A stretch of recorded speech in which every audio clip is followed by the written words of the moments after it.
来正段消息，来看台北市第3选区立委的补选，拿定2位参选人王凤美甲吴怡农继续交手，互相批评政见。王凤美提出讲，第2核能甲第3核能发电厂延长运转的期限，吴怡农认为不可行，应该向新北市长侯友宜先来沟通。王凤美甲宣讲，是唔知影第3核能发电厂伫咧屏东上，敢讲甲屏东当作塑胶。针对吴怡农松山机场改工程的政见，王凤美嘛批评讲，这是选前大讲议论，选后不闻不问，两个人的火药味拢真重。一直拿侯友宜来做挡箭牌，我觉得也蛮奇怪的啊。难道吴怡农先生或者基进步是把屏东当成塑胶吗？透早台湾广播节目，国民党台北市第3选区立委补选参选人王凤美针对对手吴怡农讲伊政见无实在，继续甲呛。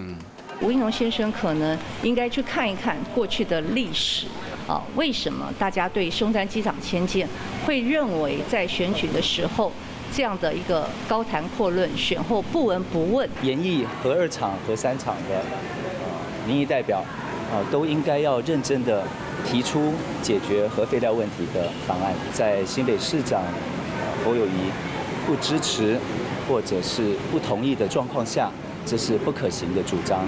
那这2个阵营参选人继续针对政见你来我往，不过正一天吴怡农伫政见的记者会，经体问问题记者是王凤美发言人，伊透早就回信了。过去这个礼拜，许多的互动上面，或许造成一些朋友们的不愉快跟不舒服。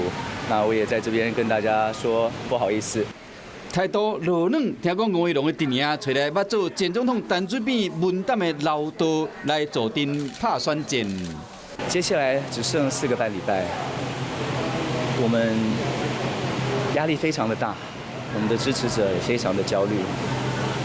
我知道我们必须做得更好，我们必须更加努力，争取大家的支持。